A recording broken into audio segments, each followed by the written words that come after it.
और जैसे घोड़ा तोड़ काट करता चले मैदान। जगद्गुरु तत्वदर्शी संत रामपालजी महाराजांचे अमृत वचन सर्व पवित्र धर्मांच्या व पवित्र शास्त्रांच्या आधारावर. 29 मध्ये म्हटलंय, इतर कितीतरी साधक अपान वायूमध्ये म्हणजे प्राणवायूचं म्हणजे प्राणायाम क्रियेला हवन करतात आणि प्राणवायूला अपानवायूमध्ये, आणि कितीतरी नियमित आहार अल्प आहार घेणारे प्राणायाम परायण पुरुष प्राण व अपान यांची गती रोखून प्राणाचं प्राणामध्येही हवन करतात. हे सर्व साधक यज्ञांद्वारे पापांचा नाश करणाऱ्या यज्ञांचं ज्ञान असणारे असतात. आता पुण्यात्म्यांनो, ह्या गीता अध्याय नंबर 4 श्लोक 25 पासून 30 पर्यंत आपण वाचलं. याच्या सांगण्याचा भावार्थ असा आहे की कोणी कुठली साधना करतो, कोणी कुठली साधना करतो, आणि सर्व साधक आपापल्या साधनेला पापनाशक समजतात. जर त्यांना असं वाटलं की ही साधना योग्य नाहीये तर ते ती साधना का करतील? तर आता अध्याय नंबर 4च्या श्लोक 31 मध्ये म्हटलंय, जे साधना करतच नाहीत, भक्तीही करत नाहीत, त्यांना ना इथे सुख ना परलोकात सुख. आता अध्याय 4च्या श्लोक 32 मध्ये सांगितलंय की ज्या साधनांचं वर्णन यज्ञाचं 25 पासून 30 पर्यंत केलं आहे, या प्रकारची अनेक प्रकारची विस्तारपूर्वक यज्ञांची माहिती म्हणजे धार्मिक अनुष्ठानांची माहिती सच्चिदानंद घनब्रह्माच्या वाणीतून विस्ताराने सांगितली आहे. ब्रह्मणमुखे. आता इथे अनुवादकांनी 4थ्या अध्यायाच्या 32व्या श्लोकात गडबड केली आहे अज्ञानामुळे. त्यांनी ब्रह्मणे मुखेचा अर्थ लिहिला ब्रह्मची वाणी. खरं तर लिहायला हवं होतं सच्चिदानंद घनब्रह्मची वाणी, म्हणजे जी वेदांपेक्षा वेगळी आहे. कारण श्रीमद भगवद्गीतेचं ज्ञान वेदांचंच ज्ञान आहे, आणि यात 2 प्रकारचं ज्ञान आहे. एक तर ह्या ब्रह्म क्षरपुरुषाचं स्वतःचं मत आहे, आणि दुसरं वेदांचं ज्ञान आहे.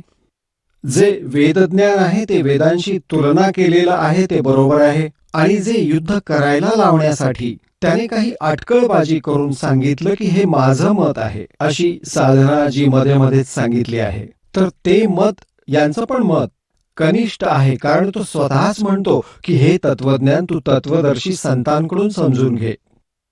याला पूर्ण ज्ञान नाहीये अध्यात्माचं. गीता ज्ञानदात्यालाही पूर्ण ज्ञान नाहीये हेच सिद्ध होतं. आता पहा 4थ्या अध्यायात 31 आणि 32 श्लोक.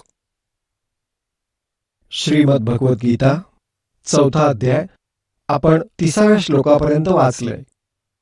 31 मध्ये फक्त एवढंच म्हटलंय की हे कुरुश्रेष्ठ अर्जुन, यज्ञातील उरलेल्या अमृताचं सेवन करणारे योगीजन म्हणजे शास्त्रानुकूल साधना करणारे ते सनातन. सनातनम ब्रह्म यांती. गीता ज्ञान देणाऱ्यापेक्षाही कोणीतरी वेगळं आहे ते सनातन ब्रह्म.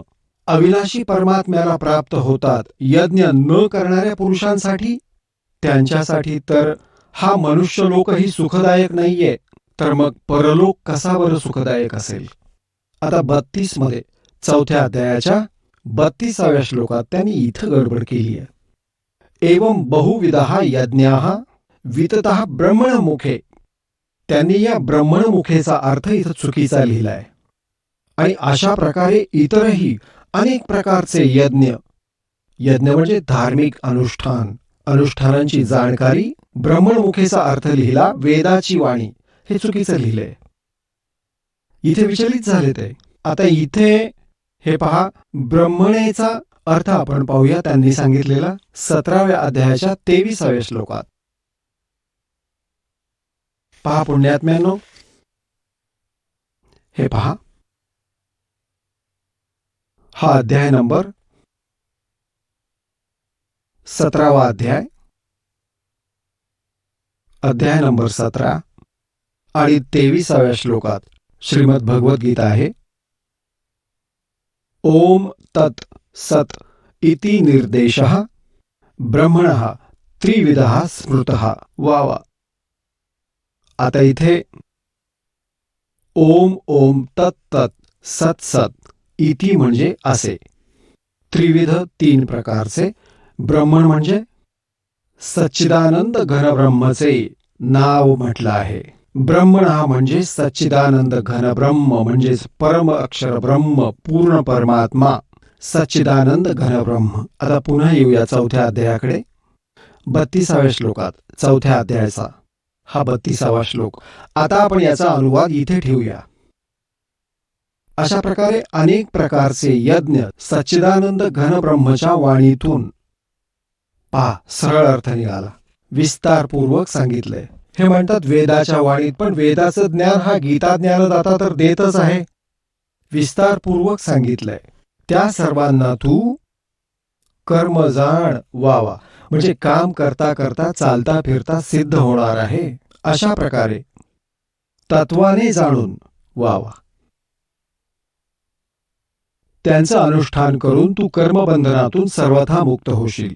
आणि 33 मध्ये हे म्हटलंय की श्रेयान द्रव्यमयात यज्ञात ज्ञान यज्ञ परंतम सर्वम कर्म अखिलम पार्थ ज्ञाने परिसमाप्यते. याचा अर्थ असा आहे की अज्ञानता वशबिना अंधाधुंद, तसंच द्रव्याचं ज्ञान करण्यापेक्षा आधी ज्ञान यज्ञ श्रेष्ठ आहे, तो समज. हे पहा 33व्या श्लोकात, हे परमोत्तम अर्जुन, द्रव्याचं ज्ञान करण्यापेक्षा ज्ञानयज्ञ अत्यंत श्रेष्ठ आहे. ज्ञानयज्ञ म्हणजे तत्वज्ञान, जे सच्चिदानंद घनब्रह्माच्या वाणीतून सांगितले ते समज. या प्रकारे संपूर्ण कर्म ज्ञानामध्ये समाप्त होतं. आता 34 मध्ये म्हटलंय त्या ज्ञानाला, कुठलं ज्ञान? जे सच्चिदानंद घनब्रह्माच्या वाणीतून विस्तारपूर्वक सांगितले ते तत्वज्ञान आहे. 4थ्या अध्यायाच्या 32व्या श्लोकात. आता 4थ्या अध्यायाच्या 34व्या श्लोकात त्या तत्वज्ञानाची माहिती 4थ्या अध्यायाच्या 34व्या श्लोकात गीता ज्ञान देणारा म्हणतो त्या ज्ञानाला जे सच्चिदानंद घनब्रह्माच्या वाणीतून सांगितलं गेलंय, तू तत्वदर्शी ज्ञानींकडे जाऊन समजून घे. त्यांना भलाभला आदराने दंडवत घालून, त्यांची सेवा करून आणि कपट सोडून सरळपणे प्रश्न विचारल्यास ते परमात्म तत्वाला योग्यपणे जाणणारे ज्ञानी महात्मा तत्वदर्शी तत्वज्ञानाचा उपदेश करतील. आता पुण्यात्म्यानो, आपला पवित्र सद्ग्रंथ श्रीमद भगवद्गीता किती निर्णायक ज्ञान देतोय हा. आणि हे अज्ञानी आचार्य, गुरु, मंडळेश्वर, हे ब्राह्मण आजपर्यंत या सद्ग्रंथांना ना स्वतः समजू शकले ना आपल्याला समजावू शकले. दंतकथा, लोकवेद सांगत राहिले आम्हाला. कबीर परमेश्वरजी सांगतात, आपल्याला समजावू इच्छितात की पीछे लगा जाऊं था मैं लोक वेद के साथ, रस्ते में सतगुरु मिल गए, दीपक दे दिया हाथ. लोकवेद दंतकथांमध्ये आपण आधी ऐकलं की ब्रह्मा विष्णू महेश अजरामर आहेत, त्यांचे कोणी माता पिता नाहीत, सर्वेश्वर महेश्वर. ओम नमः शिवाय, ओम भगवते वासुदेवाय मंत्रांचा जप करा. नाही, गीतेमध्ये फक्त सांगितलंय की ब्रह्म म्हणतात माझी साधना करायची असेल तर केवळ ओम, नथिंग एल्स. ओम इति एकाक्षरम, ओम इति एकाक्षरम ब्रह्मव्यवहारण माम अनुस्मरण य पर्याती त्यजन देहम सयाती परमाम गतिम. आणि सच्चिदानंद घनब्रह्म परमक्षर ब्रह्मची साधना करायची असेल तर 17व्या अध्यायाच्या 23व्या श्लोकात म्हटलंय की ओम तत्सदिती निर्देशो ब्रह्मणः त्रिविधः स्मृतः. त्या सच्चिदानंद घनब्रह्मची साधना करायची असेल तर तत्वदर्शी संत सांगतात की त्यासाठी हा कोडवर्ड आहे ओम. हा ब्रह्मचा जप आहे. आणि तत् तर अक्षर पुरुषाचा, जसं सृष्टी रचनेत आधी सांगितलं होतं की अचिंतच्या वचनातून अक्षर पुरुषाची उत्पत्ती झाली होती. आणि स्वतः हे परमाक्षर ब्रह्म, ओव्हरऑल कंट्रोलर, सर्वांचा स्वामी कबीर देव आहेत. त्यांचा हा सत मंत्र आहे. हे 3 मंत्र आहेत, ओम तत्सत. ओम ब्रह्म क्षर पुरुषाचा, क्षर ब्रह्मचा, आणि हा अक्षर पुरुषाचा आहे, सांकेतिक आहे. आणि सत हा परमक्षर पुरुषाचा सच्चिदानंद घन ब्रह्मचा मंत्र आहे जप करण्याचा. ह्या तिन्हींची एकत्र साधना करायची असते आणि त्यामुळे त्या परमपिता परमात्म्याची प्राप्ती होते, परमक्षर ब्रह्मची. हे तत् आणि सत सांकेतिक शब्द आहेत. हे दास सांगू शकतो. या पृथ्वीवर कोणाकडेही हा मंत्र नाहीये. आणि ह्या दासाकडून मंत्र प्राप्त करून जर कोणी स्वतःला स्वयंभू गुरु म्हणवत असेल तर तो आपला शत्रू आहे. तो नकली, डुप्लिकेट, म्हणजे नकली, डुप्लिकेट लायसेन्स किंवा पासपोर्ट बनवत आहे. तुम्हीही अपराधी आणि तुम्हालाही दोषी बनवत आहे. आता तो सच्चिदानंद घनब्रह्माच्या वाणीतून वा वा आजपासून 600 वर्षांपूर्वी लिहिलं होतं ते दाखवतो कबीर सागर मध्ये. ही पहा त्या सच्चिदानंद घनब्रह्मची वाणी, कबीर वाणी. हा कबीर सागर आहे. हा पहा किती जाडजूड, किती यात विस्ताराने लिहिलं आहे. आणि हा कबीर सागर आहे. याचे 11 भाग आहेत. खेमराज श्रीकृष्णदास प्रकाशन, मुंबई यांनी प्रकाशित केलाय. कबीर सागर, ज्ञान सागर. कबीरपंथी भारत पथिक, स्वामी युगलानंद विहारी द्वारा परिष्कृत. हा कबीरपंथीयांनी ठीक केलेला आहे. इथे मुद्रक व प्रकाशक आहेत खेमराज श्रीकृष्णदास, अध्यक्ष श्री व्यंकटेश्वर प्रेस, खेमराज श्रीकृष्णदास मार्ग, मुंबई. आता यात दाखवतो तुम्हाला. आता पहा पृष्ठ नंबर.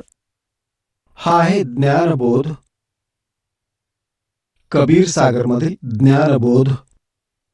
20 पृष्ठावर ज्ञानबोध आणि इथे आहे बोधसागर. ज्ञानबोधात बोधसागर हे 21व्या पानावर आहे. परमात्मा कबीर साहेबांनी आपला प्रिय आत्मा धर्मदासाला सांगितलं, धर्मदास ये जग बोराना, कोई न जाणे पद निर्वाणा. निर्वाण पद म्हणजे मोक्ष मार्ग. धर्मदास ये जग बोराना, कोई न जाने पद निर्वाणा. यही कारण मैं कथा पसारा, जग से कहिए वो राम नियारा. हे नाम चुकून लिहिले इथे, मिसप्रिंट आहे. यही ज्ञान जग जीव सुनावो, सब जीवों का भरम नसाओ. अब मैं तुमसे कहूँ चिताई, त्रिदेवन की उत्पत्ति भाई. तिन्ही देवता ब्रह्मा विष्णू महेश यांचा जन्म कसा झाला ते सांगतो. कुछ संक्षेप कहूँ गहुराई, सब संशय तुमरे मिट जाई. भरम गए जग वेद पुराणा, आदि राम का भेद न जाना. हे राम आहे. राम राम सब जगत बखाणे, आदि राम कोई बिरला जाणे. हे कबीरपंथी सुद्धा विचलित होते. त्यांनी नाही जाणलं परमात्म्याला. इथे काही वेगळंच छापलंय. आपल्या मतीनुसार थोडी गडबड केली आहे. त्यासाठी गरीबदास साहेबजींना परमात्म्याचं ज्ञान देऊन हे सुधारून घेतलं आहे. इथे स्पष्ट आहे की राम राम सगळं जग म्हणत आहे. आदी राम म्हणजे सनातन परमात्मा सच्चिदानंद ब्रह्म, सच्चिदानंद घनब्रह्मला म्हणतायत. कोणी बिरला जाणतो. राम राम सब जगत बखाने, आदि राम कोई बिरला जाने. ज्ञानी सुने सो हृदय लगाई, मूर्ख सुने तो गम न पाई. काय म्हणतायत की मी सांगतोय, ब्रह्मा विष्णू महेशांचे माता पिता जे बुद्धिमान आहेत ते प्रमाण बघून समजून घेतील. जे मूर्ख आहेत ते मान्य करणार नाहीत. त्यांना सवयच असते वृथा वाद करायची. माँ अष्टंगी पिता निरंजन, ये जम दारुण वंशन अंजन. पहले कीन निरंजन राई, पीछे से माया उपजाई. माया रूप देख अति शोभा, देव निरंजन तन मन लोभा. काम देव धर्म राय सताए, देवी को तुरंत धर खाई. पेट से देवी करी पुकारा, हे साहेब मेरा करो उभारा. पेट से देवी करी पुकारी, साहेब मोहे करो उभारी. टेर सुनी सतगुरता आए, अष्टंगी के बंद छुड़वाए. इथे खरं म्हणजे टेर सुनी तहा हम आए असं पाहिजे. परमात्मा म्हणतायत अष्टंगी को बंद छुडाए. आता 22व्या पानावर ज्ञानबोध, कबीर सागर. धर्मराय को हिकमत की ना, नखरेखा से भग कर लीना. आता सांगतायत की त्या कालाने दुर्गा देवीला प्रजनन इंद्रिय स्वतःच दिली. धर्मराय करे भोग विलासा, माया को रही तब आशा. म्हणजे दुर्गा गर्भवती झाली. 3 पुत्र अष्टंगी जाए, ब्रह्मा विष्णु शिव नाम धराए. होय होय. 3 पुत्र अष्टंगी. दुर्गाने जन्म दिला शिवला कालच्या संयोगाने. और ब्रह्मा विष्णु और शिव नाम धराए। तीन देव विस्तार चलावे, इनमें ये जग धोखा खावे। पुरुष गम कैसे के पावे, काल निरंजन जग भरमावे। तीन लोक अपने सुत दीन्या, सोन निरंजन बासालिन्या। आपल्या 3 पुत्रांना 3 लोकांचं राज्य दिलं, पृथ्वी, पाताळ आणि स्वर्गाचं, आणि स्वतः मात्र वरती शून्यमध्ये जाऊन बसले. शून्य म्हणजे वरती, जिथे दुसरं काहीही नाही, व्हॅक्युम प्लेस मध्ये, जिथे याने 3 रूप बनवून आपली 3 स्थानं बनवली आहेत. तीन देव सो उनको ध्यावे, निरंजन का वह पार न पावे। ब्रह्मा विष्णू महेश यांना आपल्या पित्याची पण प्राप्ती होऊ शकली नाहीये, त्या देवाला त्यांनी निराकार म्हटलं आहे. ये अलख निरंजन बड़बट पारा, तीन लोक जीव करे आहारा। ब्रह्मा विष्णु शिव नहीं बचाए, सकल खाए पुन दूर उड़ाए। तिनके सुत हैं तीनों देवा, आंतर जीव करत है सेवा। आता परमात्मा काय सांगत आहेत की ह्या दुर्गा आणि काल यांचे 3 पुत्र आहेत, रजोगुण ब्रह्मा, सत्वगुण विष्णू आणि तमोगुण शिव. आणि आंधळे जीव यांचीच पूजा करतात. आंधळे म्हणजे ज्ञानहीन प्राणी, आणि यांनाच सर्वेश्वर मानून त्यांचीच पूजा करतात. आता पहा, तिनके सुत हैं तीनों देवा, आंतर जीव करत है सेवा। सेवा म्हणजे पूजा. हे अंध, ज्ञानहीन, तत्वज्ञानहीन प्राणी हे कालच्या 3 पुत्रांची पूजा करतात. अकाल पुरुष काहू नहीं चीन्या, काल पाए सभी गैलीन्या। ऐसा तीनों देव और असुर अवतारा, ताको भजे सकल संसारा। म्हणतायत ह्या 3 देवांना, ब्रह्मा विष्णू महेश आणि असुर आणि अवतारा, आणि यांच्याच अवतारांना ताको भजे सकल संसारा. तीनों गुण का ये विस्तारा, धर्मदास मैं कहूँ पुकारा। आता परमेश्वर कबीर म्हणतायत, गुण तीनों की भक्ति में ये भूल पड़ो संसार। कह कबीर निज नाम बिना, कैसे उतरो पार। आता परमात्म्याने म्हटले की 3 गुण का ये विस्तारा, रजगुण ब्रह्मा, तत्वगुण विष्णू आणि तमोगुण शिव. गुण तीनों की भक्ति में भूल पड़ो संसार। कह कबीर निज नाम बिन, कैसे उतरे पार। निज राम बिन, निज राम, राम म्हणा. हे पुण्यात्म्यानो, आता हे स्पष्ट करावं लागेल की रजोगुण ब्रह्मा, सत्वगुण विष्णू आणि तमोगुण शंकर आहेत. आणि आता गीतेचं थोडं रहस्य तुम्हाला सांगतो. गीतेमध्येही हाच पुरावा दिलाय या तिघांच्या रचनेबद्दल, जन्माबद्दल. हे पहा, मार्कंडेय पुराणात हे 3 गुण काय आहेत हे सांगितलंय. हे आहे मार्कंडेय पुराण, गीता प्रेस गोरखपूर यांनी प्रकाशित केले. गीता प्रेस गोरखपूर यांनी प्रकाशित केले. याचा पान क्रमांक 123 वर तुम्हाला दाखवतो. हे पृष्ठ 123, आणि इथे पहा, मार्कंडेयजी बोले. मार्कंडेय सांगत आहेत. आपण इकडे येऊयात. अशा प्रकारे स्वयंभू परमात्म्याच्या 3 अवस्था असतात. रजोगुण प्रधान ब्रह्मा, तमोगुण प्रधान रुद्र आणि सत्वगुण प्रधान विश्वपालक विष्णू आहे. ह्याच 3 देवता आहेत आणि हेच 3 गुण आहेत. वा वा, किती स्पष्ट आहे. कन्सेप्ट क्लिअर झाली. अजून सुस्पष्ट करूयात, कारण जोपर्यंत हे मनावर ठसत नाही की रजोगुण ब्रह्मा, सत्वगुण विष्णू आणि तमोगुण शिवजी, तोपर्यंत हे ज्ञान होणार नाही की गुण तीनों की भक्ति में ये भूल पड़ो संसारे।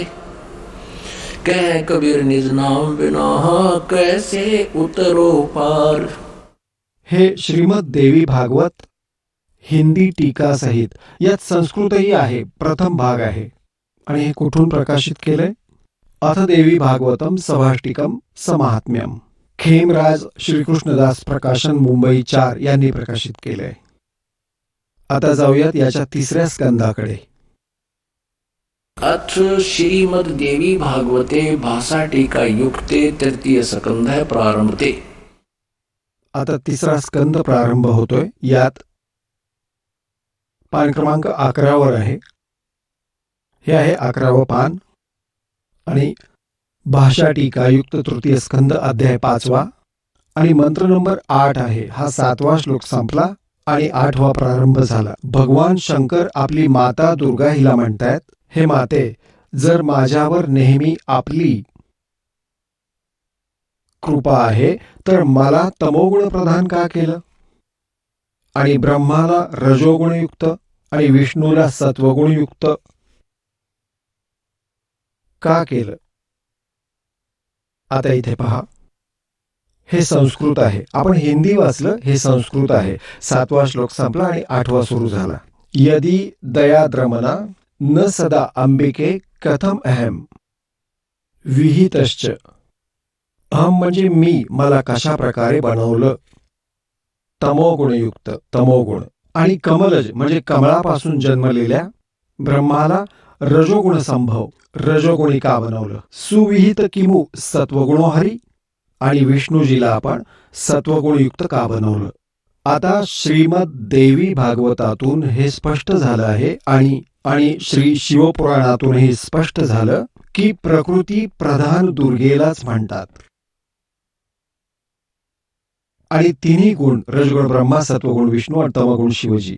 तर आता आपल्याला श्रीमद भगवद्गीतेमध्ये दाखवतो की प्रकृती दुर्गा आणि हे कालरूपी ब्रह्म जे गीता सांगत आहेत कृष्णाच्या शरीरात प्रवेश करून, ह्या दोघांच्या संयोगाने ह्या 3 गुणांची रजोगुण ब्रह्मा, सत्वगुण विष्णू आणि तमगुण शिवजी यांची उत्पत्ती झाली. पहा, श्रीमद भगवद्गीता दाखवतायत. श्रीमद भगवद्गीतेमध्ये आपल्याला दाखवतो या 14व्या अध्यायात. हे पहा, अध्याय 14चा श्लोक 3, 4, 5 आधी 3. हे अर्जुन, माझी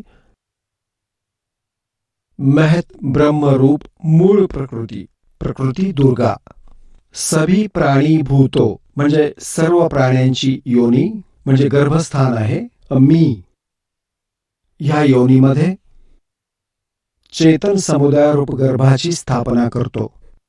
त्या जड चेतनाच्या तत् म्हणजे त्याच्या संयोगाने सर्व प्राण्यांची उत्पत्ती होती. भूतोंची म्हणजे प्राण्यांची. 4थ्यामध्ये, हे अर्जुन, नाना प्रकारच्या सर्व योनींमध्ये म्हणजे शरीरांमध्ये जितक्या मूर्ती म्हणजे शरीरधारी प्राणी उत्पन्न होतात, प्रकृती वावा, प्रकृती त्यांचे गर्भ धारण करणारी माता आहे. त्या सर्वांची दुर्गा, दुर्गा तर त्यांची माता आहे. मी बीज स्थापन करणारा पिता आहे. पुढे पहा 5व्यामध्ये,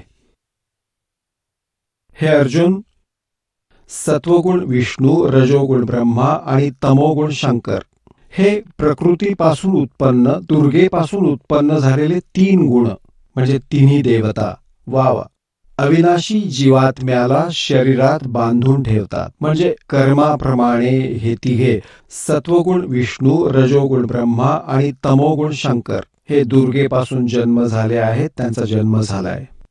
कर्मानुसार शरीरात म्हणजे कर्मदंडच्या आधारावर आपल्याला इथं ठेवतात. आता पुण्यात्म्यानो, परमात्मा म्हणत असत, माझं सांगणं ते सांगतायत. दुनिया अजर दीवानी, मेरी कही एक ना मानी. काय म्हणतायत परमात्मा? निरंजन धन तेरा दरबार, निरंजन धन तेरा दरबार, जहाँ पर तनिक ना न्याय विचार. कबीर परमेश्वर पूर्ण ब्रह्म परमपूज्य कबीर परमेश्वर जी 600 वर्षांपूर्वी सांगून गेले, हे काल तुझा नाश हो, तू कसा जुलूम करतोयस. या ज्योती निरंजनला म्हणतात की या 3 लोकात थोडा सुद्धा न्याय नाहीये. तू सर्वांना भ्रमित केलं आहेस, सर्वांना कपटाच्या आधारे रोखून ठेवलं आहेस, आणि या खोट्या गुरूंद्वारे खोटं ज्ञान तू जनतेच्या मनात भरवून दिलंस, आणि ही भोळी जनता या खोटारड्यांनाच खरं मानते आणि माझं ऐकत नाहीये. निरंजन धन तेरा दरबार, निरंजन धन तेरा दरबार, जहाँ पर तनिक ना न्याय विचार. वैश्या ओढे मोल मोल खासा, गल मोतियों के आर, वैसा ओढ़े मुल मुल खासा गल मोतियों के हार। पति भरता को मिले न खादी, ये सूखा निरस आहार निरंजन, धन तेरा दरबार निरंजन, धन तेरा दरबार। जहाँ पर तनिक न न्याय विचार, पाखंडियों की पूजा जग में संत को कहे लबाड़े। पाखंडी की पूजा जग में संत को कहे लबाड़। अज्ञानी को परम विवेकी और ज्ञानी को मूढ़ गंवार निरंजन, धन तेरा दरबार निरंजन, धन तेरा दरबार। जहाँ पर तनिक न न्याय विचार, कहे कबीर सुनो भाई साधो या सब उल्टा व्यवहार। कहे कबीर सुनो भाई साधो या सब उल्टा व्यवहार। सच्चे को तो ये झूठा बतावे, इन झूठों का एतबार निरंजन, धन तेरा दरबार निरंजन, धन तेरा दरबार। जहाँ पर तनिक न न्याय विचार, कहे कबीर सुनो भाई साधो या सब उल्टा व्यवहार। कहे कबीर सुनो भाई साधो या सब उल्टा व्यवहार। सच्चे को तो ये झूठा बतावे और इन झूठों का एतबार निरंजन, धन तेरा दरबार निरंजन, धन तेरा दरबार। जहाँ पर तनिक न न्याय विचार। बोलो सतगुरुदेव की जय।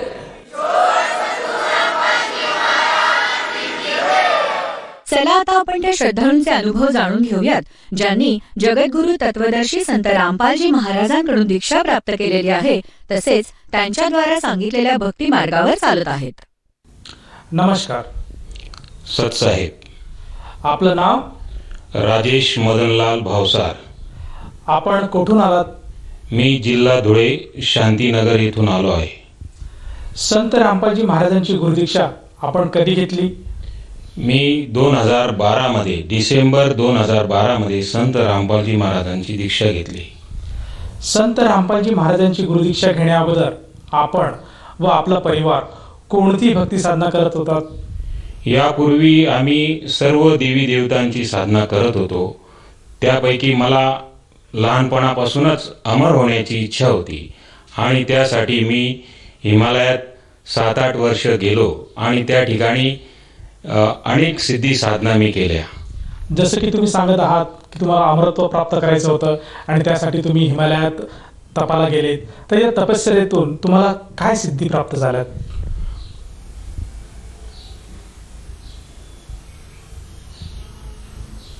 आज मी आपल्याला हे दाखवत आहेत. हा जो पदार्थ तुम्ही बघत आहात, हा पाण्यासारखा आणि हजारो विजेंच्या चमक सारखा असलेला हा जो पदार्थ तुम्ही बघत आहात, याला शास्त्रामध्ये पारा म्हणतात, इंग्लिशमध्ये मर्क्युरी म्हणतात आणि आध्यात्मिक जगतामध्ये याला सर्वश्रेष्ठ स्थान आहे. याला जिवंत धातू सुद्धा म्हणतात. जसं तुम्ही सांगत आहात की याला जिवंत धातू म्हणतात, तर या जिवंत धातूपासून काय उपलब्धी आहेत? हे पहा, हा जो पदार्थ तुम्ही बघत आहात अत्यंत चमकदार आणि जर खाली हा पडला तर आपण याला हाताने उचलू शकत नाही, अशा पद्धतीचा हा जो पदार्थ आहे. याला आध्यात्मिक जगतामध्ये याला शास्त्रामध्ये सांगितलं आहे, सुते गुणानाम शतकोटी वज्रे चाभरे सहस्रम कणकै शतकैम तीक्ष्णे चतुष्पष्टी खौतदर्घम. याचा अर्थ की तांब्यामध्ये 32 गुण आहेत आणि लोखंडामध्ये 40 गुण आहे आणि चांदीमध्ये 80 गुण आहे आणि सुवर्णामध्ये 100 गुण आहे. हिरा आणि अभ्रकमध्ये 1000 गुण आहे आणि पाऱ्यामध्ये शतकोटी गुण आहेत. पाऱ्यामध्ये शतकोटी गुण तुम्ही सांगत आहात, ते या शतकोटी गुणांचा आध्यात्मिक काही लाभ आहे का? हे जे तुम्हाला आता जो पारा दाखवला तर त्याविषयी जी तुम्ही माहिती ऐकली तर हा जी त्या पाऱ्यापासूनच निर्मित झालेलं हे शिवलिंग आहे. आणि यासाठी पुराणामध्ये ब्रह्मपुराण, ब्रह्मवैवर्त पुराण, रसरत्न समुच्चय आदी ग्रंथांमध्ये याचं वर्णन आहे की मृदुहा कोटिगुणम फलप्राप्तेत स्वर्णलिंगः, स्वर्णात कोटिगुणम फलप्राप्तेत बाणलिंगा, बाणात कोटिगुणम फलप्राप्तेत नर्मदेश्वर लिंगा आणि नर्मदेशात कोटिगुणम फलप्राप्तेत पारदेश्वर लिंगा. यापुढे सांगितलं आहे की रसात परतरम लिंग न भूतो न भविष्यती. म्हणजे याचा थोडक्यात या श्लोकाचा अर्थ तुम्हाला सांगतो की माती किंवा दगडापासून जे शिवलिंग बनलेलं असतं त्यापेक्षा करोडो गुणा पुण्य फळप्राप्ती सोन्याच्या शिवलिंगाच्या पूजनाने प्राप्त होते. आणि त्याहीपेक्षा करोडो गुणा पुण्य फळप्राप्ती जे स्फटिक लिंग असतं त्याच्या पूजनाने प्राप्ती होते. आणि त्याहीपेक्षा करोड गुणा पुण्य फळप्राप्ती जे निसर्गता पृथ्वीवर जी उल्का पडलेली असते, परग्रहावरून जी उल्का येते तर त्यापासून जे लिंग तयार होतं त्याला बाणलिंग म्हणतात, त्याच्यापासून प्राप्त होती. आणि त्याहीपेक्षा करोड गुणा पुण्य फळप्राप्ती जे नर्मदा नदीमध्ये निसर्गता तयार झालेलं शिवलिंग असतं नर्मदेश्वर त्याच्यापासून प्राप्त होती. आणि त्याहीपेक्षा करोड गुणा पुण्य फळप्राप्ती पाऱ्यापासून निर्मित जे पारद शिवलिंग आहे त्यापासून प्राप्त होती. कारण पारा हा आध्यात्मिक जगतानुसार भगवान शिवाचं साक्षात वीर्य आहे. शंभू बीज नावाने याला संबोधन केले जाते आणि पृथ्वीच्या पाठीवरील हा एकमेव जिवंत धातू म्हणून सुद्धा गणला जातो. हे जे तुम्ही पाऱ्याचं शिवलिंग बघत आहात यामध्येच एक अशा प्रकारचं शिवलिंग बनतं की ज्याच्यामध्ये तुम्ही याला सुवर्ण जर याच्यावर स्पर्श केला तर सुवर्ण यामध्ये चाललं जाईल. आणि तुम्ही यावर कितीही सोनं ठेवू शकता, जसं सुवर्णाची अंगठी ठेवा किंवा इतर तुम्ही काही ठेवा. सुवर्णाच्या अंगठीमध्ये जर काही एखादा नग जडलेला असेल तर तो नग बाहेर फेकून देईल आणि सुवर्ण याच्यात चालले जाईल. आणि याची विशेषता ही आहे की याचं वजन वाढत नाही, वजन याचं एवढंच राहतं. हा एक अशा प्रकारचा याला भोका पारसमणी सुद्धा म्हणतात, भ्रुभुक्षित पारस याने भोका पारसमणी सुद्धा याला म्हणतात.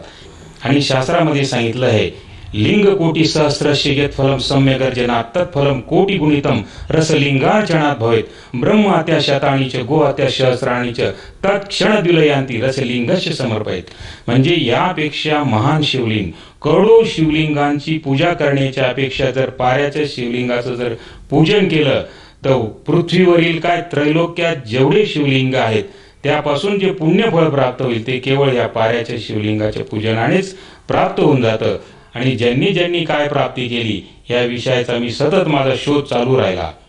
पण मी इतर ते करत असताना याचा सतत शोध घेत असताना इतर अनेक गोष्टी मी शिकलो. त्यापैकी हे एक आपण जे समोर जे बघत आहात हे श्रीयंत्र म्हणतात याला, की आज संपूर्ण धर्मगुरू या श्रीयंत्रावर आपली सगळी बुद्धी जमवून घेता आणि लोकांना एकत्र करून याविषयीचं जे धनप्राप्ती होईल याविषयीची जी लालच दाखवतात तर ते चुकीचं आहे असं मला दिसलं यामध्ये. कारण शोध घेत असताना मी अनेक साधना करत असताना मला हे दिसलं की यामध्ये लक्ष्मी प्राप्तीची अशी कुठल्या पद्धतीची साधना नाही आहे. कारण याच्यामध्ये गोपनीय सूत्र लपवलेलं आहे की पाऱ्यापासून हिरण्यवर्ण हरणी जात वेदो त्वाम लक्ष्मी आवा, की त्या लक्ष्मीला कशा पद्धतीने आबद्ध करायचं आहे. तर त्यामध्ये एक सूत्र दिलेलं आहे की पाऱ्यापासून रासायनिक क्रिया करून सुवर्ण कसं बनवायचं आणि लक्ष्मीला कसं आबद्ध करायचं हे त्याच्यात समजवलेलं आहे.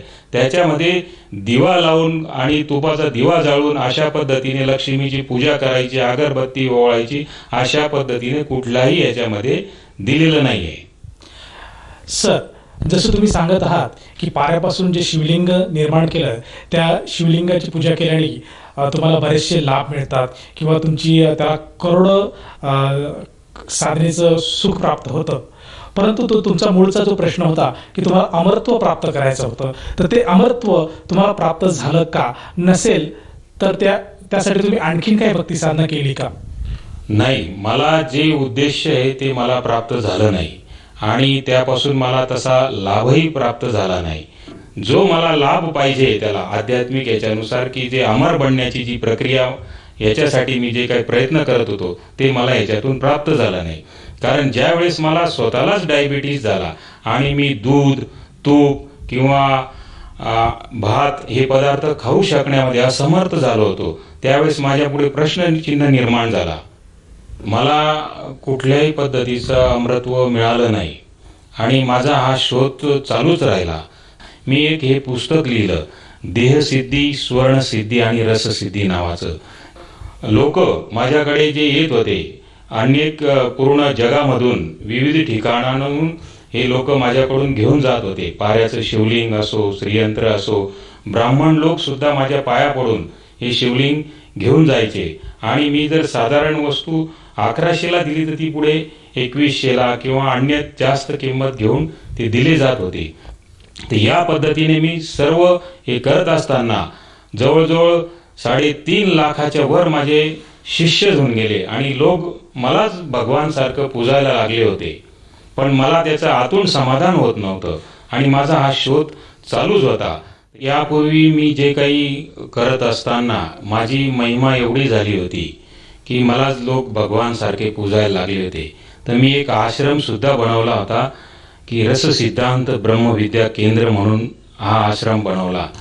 आणि यामध्ये तुम्ही बघितलं असेल की हा शेवटो काही फोटो बघत आहात, या पद्धतीची माझी दाढी होती आणि हे सर्व असा पेहराव होता माझा. लोक साष्टांग दंडवत करून जात होते आणि मी त्यांना आशीर्वाद देत होतो. तर मला या पद्धतीचं ज्ञान जेवढं होतं त्या पद्धतीने मी सगळं हे करत होतो. तर माझी महिमा एवढी झाली की लोक परदेशातून सुद्धा माझ्याकडे येत होते. कुंभमेळ्यामध्ये जर साधू संत जे येत होते, गाडी भरून भरून माझ्याकडे येत होते. मी यामध्ये एक रसेश्वरी दीक्षा नावाची दीक्षा देत होतो आणि त्यापासून अनेक जे फॉलोअर्स जे ते निर्माण झाले आणि त्यांनी ही दीक्षा घेऊन ते या पद्धतीचा उपक्रम करत होते. कारण यापूर्वी मला याच पद्धतीचं सगळं ज्ञान प्राप्त होतं आणि वर्तमानमध्ये ही जी काही उपलब्धी ही सर्वश्रेष्ठ उपलब्धी मानली जाते.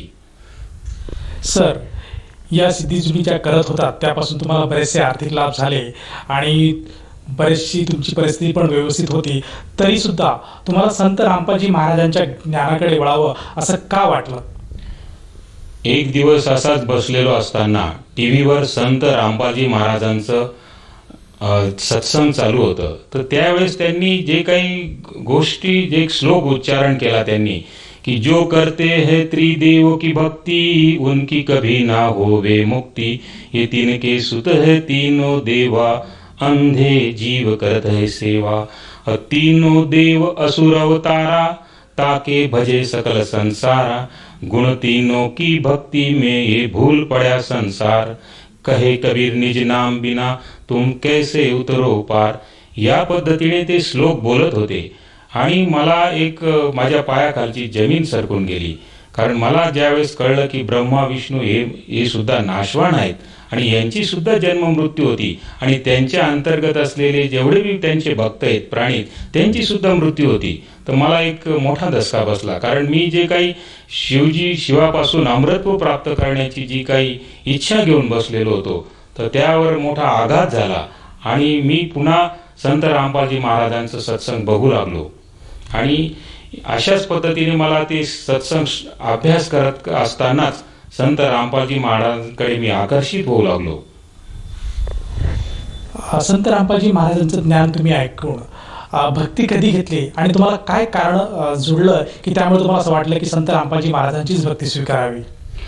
संत रामपालजी महाराजांची एक विशिष्ट शैली आहे आणि ते अत्यंत सोप्या आणि सरळ भाषेमध्ये जे सद्ग्रंथांमध्ये ते तुम्हाला लहान मुलासारखं अगदी बोट ठेवून तुम्हाला दाखवतात की यामध्ये लिहिलेलं काय आहे. कारण यापूर्वी आपल्या ज्या संतांनी जे सांगितलं होतं तर ते आपल्याला पूर्णपणे ज्ञान होतच नव्हतं आणि नाहीये, कोणालाच ज्ञान नाहीये. कारण गुरु बिन वेद पडे जो प्राणी, समजेना सार रे अज्ञानी. ही जर उक्ती जर कोणाला जर लागू पडत असेल तर ती संत रामपालजी महाराजांनाच लागू पडते. कारण आजपर्यंत भगवान कोण आहे वर्तमानामध्ये कुठल्याही गुरुला माहिती नाही. म्हणून ते एक आपली गर्जना करतात संत रामपालजी महाराज की नव मन सुत उलझी आये, ऋषी रहे झकमार, और सद्गुरु ऐसा सुलझा दे, उलझे न दूजी बार. मग ते सांगतात की मला या गोष्टीने सुद्धा मोठा एक आघात झाला की वर्तमानमध्ये असलेले सगळे धर्मगुरूंकडे ज्ञान नाही हे ऐकून मला सुद्धा आश्चर्य वाटले का खरोखर अशी काय गोष्ट आहे हे पाहण्यासाठी मी आणखी अभ्यास करू लागलो. आणि संत रामपालजी महाराजांचे जसे जसे मी सत्संग ऐकत गेलो तसं तसं माझ्यामध्ये प्रचंड परिवर्तन होत गेलं आणि मी ही नामदीक्षा त्यांची घेतली. सर, संत रामपालजी महाराजांकडनं नामदीक्षा घेतल्यानंतर आपल्याला व आपल्या परिवाराला कोणकोणते लाभ मिळाले? ज्यावेळेस मला प्रश्न पडला की आपण जे करतोय ते काहीतरी त्याच्यामध्ये उणीव आहेत आणि मला ज्यावेळेस रोग झाला, एक असाध्य रोग डायबेटीस झाला आणि मी दूध पिण्यामध्ये, तूप खाण्यामध्ये आणि भात खाण्यामध्ये असमर्थ झालो होतो. तर त्यावेळेस मला कुठेतरी आतमधूनच एक आवाज येत होती की आपण काहीतरी चुकतो आहोत आणि ते नेमकं कशाने साध्य होईल. तर हे शोध घेत असताना मी संत रामपालजी महाराजांकडे आकर्षित झालो. त्यांचं सत्संग पाहिलं आणि बारकाईने त्यांचा अभ्यास केला आणि ते जे काही सांगत होते ते अगदी शास्त्रशुद्ध आणि शास्त्र प्रमाणित सगळं सांगत होते. मी त्यांच्यापासून दीक्षा घेतली आणि दीक्षा घेतल्या घेतल्या माझ्या शरीरामध्ये प्रचंड परिवर्तन होत गेलं आणि आज पूर्णपणे मी स्वस्थ आहे. मला कुठल्याही 1 रुपयाची गोळी सुद्धा आज लागत नाही आणि मी पूर्णपणे स्वस्थ आहे आणि सर्व काही खाऊ शकतो. मी आज दूध पिऊ शकतो, तूप खाऊ शकतो आणि सगळ्या प्रकारचं स्वास्थ्य लाभ मला आज पूर्णपणे प्राप्त झालेला आहे. सर, सर्वसामान्य जनतेला आपण काय संदेश द्याल? मी यामधून एकच सांगू इच्छितो की आज संत रामपालजी महाराज विविध चॅनलद्वारे आपल्यापर्यंत जे ज्ञान पोचवत आहेत तर ते खरोखरच फार अद्वितीय आणि अलौकिक आहे. कारण ते ज्ञान जर तुम्ही बघितलं, आजपर्यंत भगवद्गीता कोण बोलतंय हे आपल्याला जे काही माहिती आहे की आपण सरळ उत्तर देतो की भगवान कृष्ण बोलतायत, पण यामध्ये सुद्धा अत्यंत वेगळ्या पद्धतीचा तत्वभेद लपलेला आहे आणि तो तत्वभेद संत रामपालजी महाराज दाखवत आहे की भगवान कृष्णांनी भगवद्गीतेमध्ये एक शब्दही बोललेला नाही. तर अशा पद्धतीचं सुद्धा जो खटका आहे हे ऐकून सुद्धा मला एक प्रकारचा माझा खटका जोडाला आणि मी ते अध्ययन केलं. तर खरोखर भगवद्गीतेमध्ये कृष्णांनी एक शब्दही सांगितलेला नाही. ही गोष्ट खरोखर आहे. कारण ते ज्यावेळेस सिद्ध करून दाखवतात आणि त्यावेळेस आपण बारकाईने जर लक्ष दिलं तर खरोखर कृष्णाच्या शरीरामध्ये काल ब्रह्म ज्योती निरंजन काल ब्रह्म प्रवेश करून ही भगवद्गीता बोलतोय आणि ते आपली आयडेंटिटी भी देत आहे की हे अर्जुन, अब मैं प्रकट हुआ हुआ काल हूँ और मैं ही ब्रह्म हूँ और मुझ माम ब्रह्म का एक ओम एकाक्षर इति मंत्र. म्हणजे तो काळ आपली ओळख देतोय की माझा एक ओम मंत्र जाप आहे.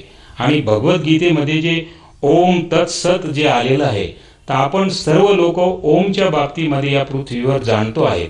तर या पद्धतीचे प्रश्न माझ्यासमोर निर्माणच होत होते आणि खरोखर ज्यावेळेस मी संत रामपालजी महाराजांचं ज्ञान ऐकत होतो तर आणखी बऱ्याच गोष्टी मला याच्यामधून समजले की भगवान कोण आहे. कारण त्यांनी ऋग्वेद मंडल 9 सूक्त 92 उघडून दाखवलं आणि त्यामध्ये दाखवलं की उसी कुसी कबीर अंगारी असी कबीर बंबारी असी ऋतधामा भुवनोपरी तिष्ठती. कुठे राहतात ते 3ऱ्या पृष्ठावर राहतात.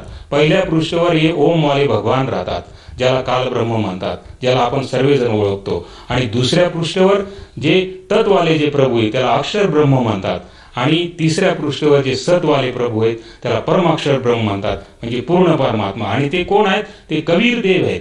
कबीर देव, पूर्ण परमात्मा कबीर देव, ज्याला आपण कबीर साहेब म्हणतो. तर हे 4 युगांमध्ये येतात आणि ज्ञान देतात, आपल्या दृढ भक्तांना भेटतात. ज्ञानेश्वरीच्या एक याच्यामध्ये अध्यायामध्ये सुद्धा दिलेलं आहे या प्रकारचा की मुक्ताईची सनद या गोष्टीमध्ये दिले की हे जी गृह ज्ञान नामदेवा लाभले आणि कबीराने कथिले 4 युगी. तर 4 युगात कबीर साहेब येऊन हे ज्ञान देत असतात. या गोष्टीचा उल्लेख संत रामपालजी महाराजांनी अगदी शास्त्र खोलून आपल्याला दाखवून दिलेला आहे.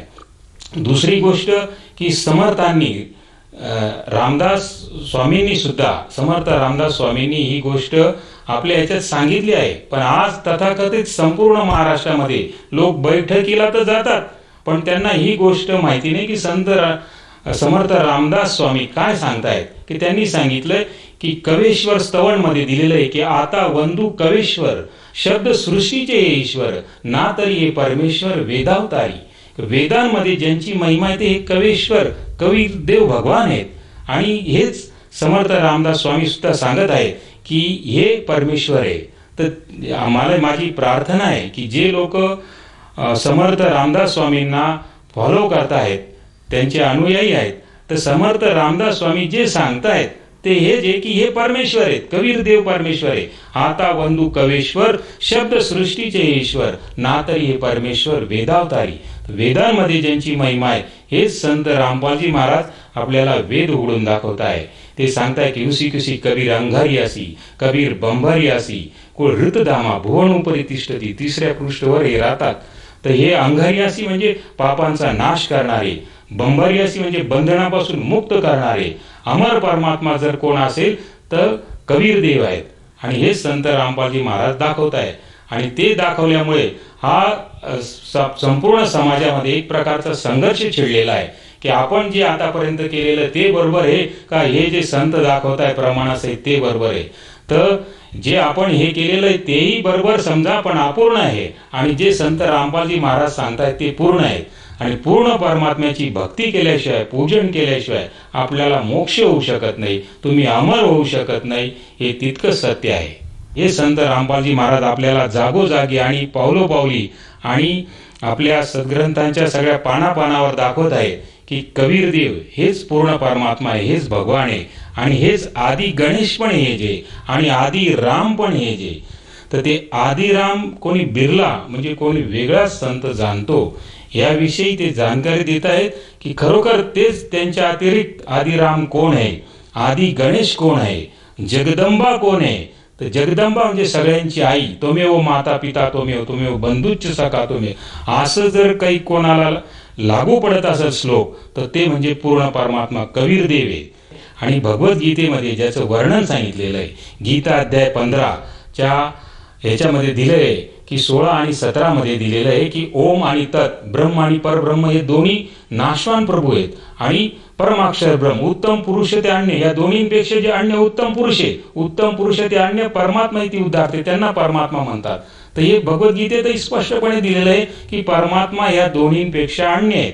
ओम आणि तत्वाले जे प्रभू आहे, ब्रह्म आणि परब्रह्म यांच्यापेक्षा जे अन्य उत्तम जे आहेत तर ते पूर्ण परमात्मा आहे. आणि संपूर्ण भगवद्गीता संत रामपालजी महाराज आपल्याला उघडून दाखवत आहे आणि याच्याविषयी संपूर्ण जानकारी देत आहे. शेवटी गीता अध्याय 18च्या 62, 64 आणि 67 मध्ये सांगितलेलं आहे की हे भारत तू सर्व भाव से उस परमात्मा की शरण में चला जा जहाँ से परम शांति और शाश्वत स्थान को प्राप्त होगा. म्हणजे त्या ठिकाणी हे सांगितलेलं आहे की हे भारत, हे अर्जुन, तू असे काही स्थानावर तुला जायचं आहे की ज्याच्याने तुला खरी परम शांती म्हणजे काय की जन्म आणि मृत्यूची तलवार जोपर्यंत लटकलेली तोपर्यंत मनुष्याला शांती नाही होऊ शकत. तर हे संत रामपालजी महाराज समजून सांगताय की जे काही आपण ज्ञान ग्रहण केलेलं आहे याच्याने आपण स्वर्गात जाऊ. आणि स्वर्गात गेल्यानंतर जोपर्यंत पुण्य आहे तोपर्यंत स्वर्गात राहू देतील. आणि नंतर यांनी नरकही बनवून ठेवलेला आहे. तर नरकाचे कहर तुटल्यावर तर जेवढे सुख प्राप्त केले ते सगळे विसरून जाऊ.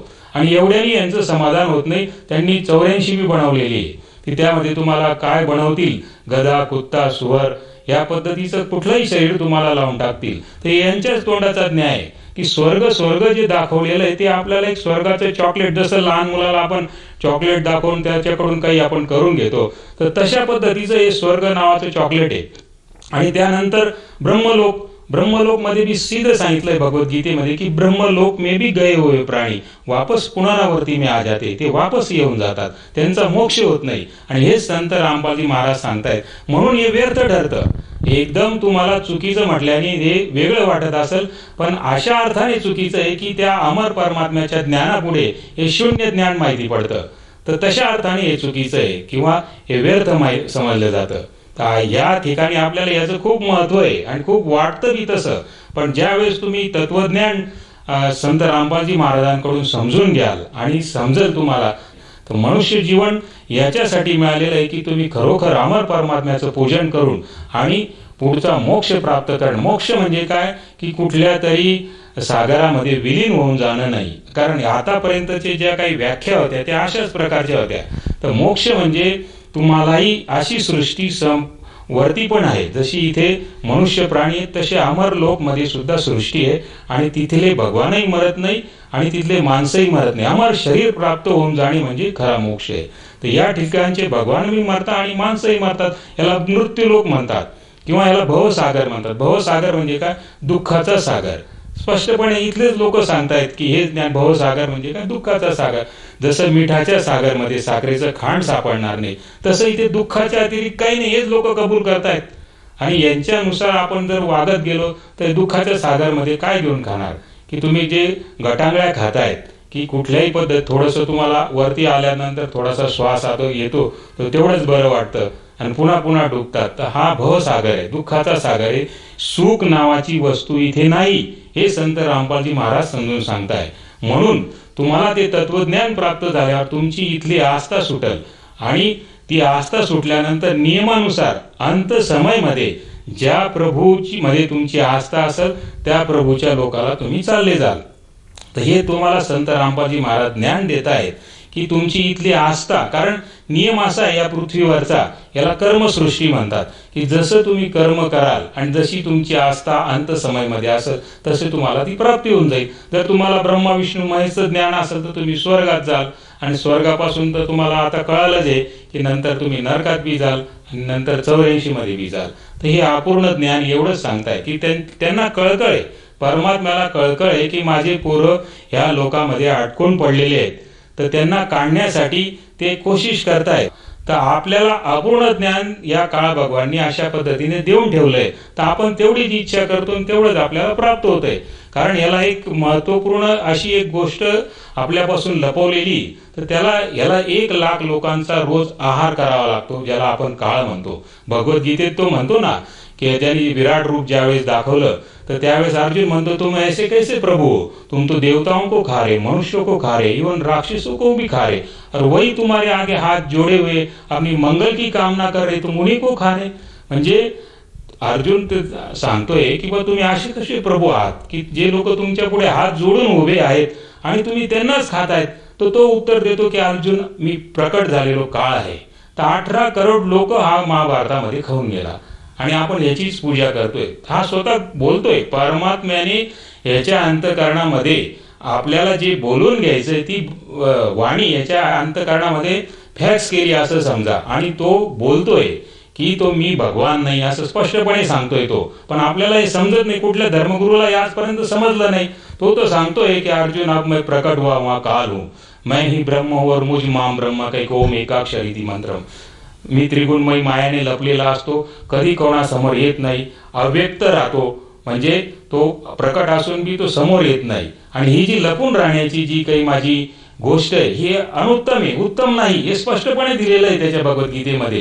की त्याच्याकडून परमात्म्याने बोलून घेतलंय की तू जी त्रिगुणमयी मायाची षडयंत्रबाजी रचलेली त्याच्याविषयी बी बोल आणि भगवान कोण आहे ते बी बोल. तर तो बोलतोय काळ ब्रह्म की मी ब्रह्मा विष्णू महेश ही माझी त्रिगुणमयी माया आहे आणि फार दुस्तर आहे, फार खतरनाक आहे. आणि याच्या तावडीतून जर सुटायचं असेल तर तू अमर परमात्म्याला ग्रहण करशील आणि माझ्या लेवलची सगळे साधनांचं पुण्य माझ्यामध्ये सोडून जाशील, त्याच वेळेस मी तुला सोडेल. गीता अध्याय 18:62 मध्ये सांगतोय तो, हे अर्जुन मैं तुझे गोपनीय रहस्य बताता हूं की या सगळ्या पूजा अर्चा सर्व धर्मांन परित्यज्य माम, म्हणजे सगळ्या धर्माच्या माझ्या लेवलच्या जेवढ्या बी पूजा अर्चा तू केलेल्या आहे त्याचे जे काही कमाई केलेली पुण्यफळ कमावलेलं आहे ते माझ्यामध्ये सोडून जा आणि त्यावेळेस मी तुला एकम शरणम व्रज, आणि त्या एकमेव अद्वितीय शरणमध्ये चालला जा, त्यावेळेस मी तुला सगळ्या पापांपासून मुक्त करेल.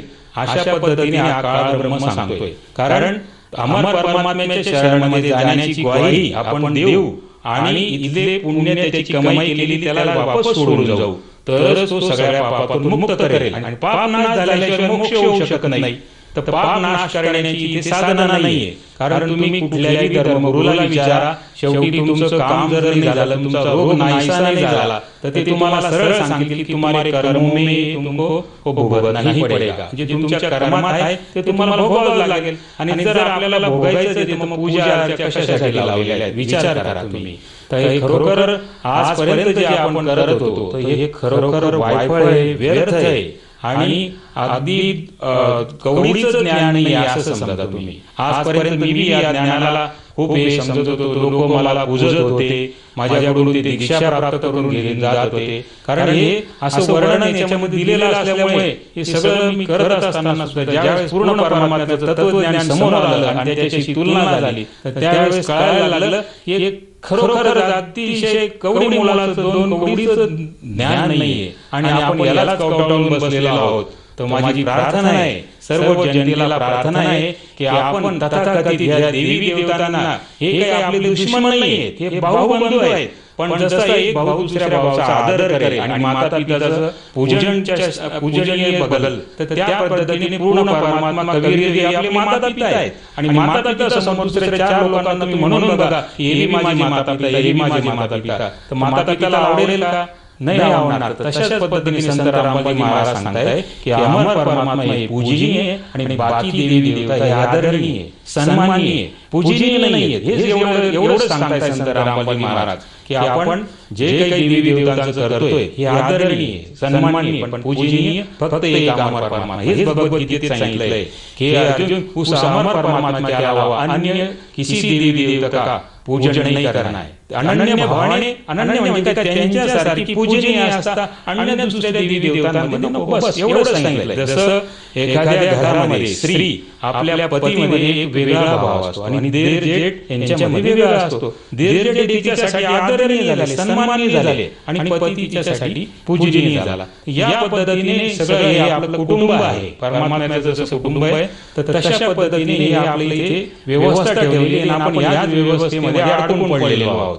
तर हे ज्ञान आपल्याला, हे तत्वज्ञान घेतल्याने हे समजेल की हे देवी देवताही दुश्मन नाहीये, हे आपले भाऊबंधू आहेत, पण हे पूजनीय नाही, केवळ पूजनीय अमर परमात्मा आहे. संत रामपालजी महाराज आपल्या वाणीमध्ये सांगतात, एक ही साधे सब सदे, सब साधे सब जाय, माली सीचे मूल को फले फुले आगाय.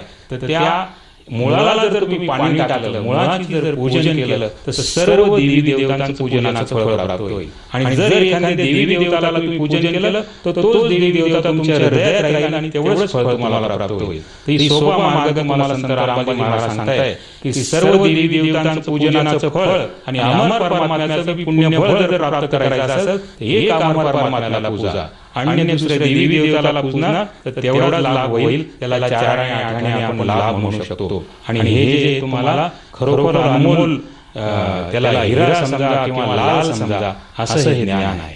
सर, जसे की तुम्ही सांगत आहात, श्रोत्यांना विनंती करत आहात की संत रामपालजी महाराजांचं ज्ञान हे खरं ज्ञान आहे, हे पूर्ण ज्ञान आहे. जर ही गोष्ट ऐकून कोणी एक साधक किंवा श्रोता नामदीक्षा घेऊ इच्छित असेल तर तो नामदीक्षा कशी घेऊ शकेल?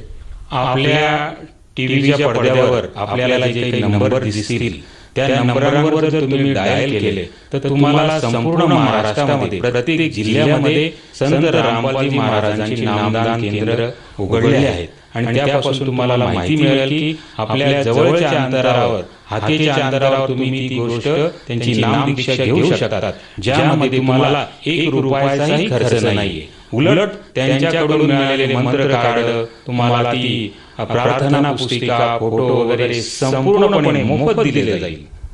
धन्यवाद. सत्य आहे.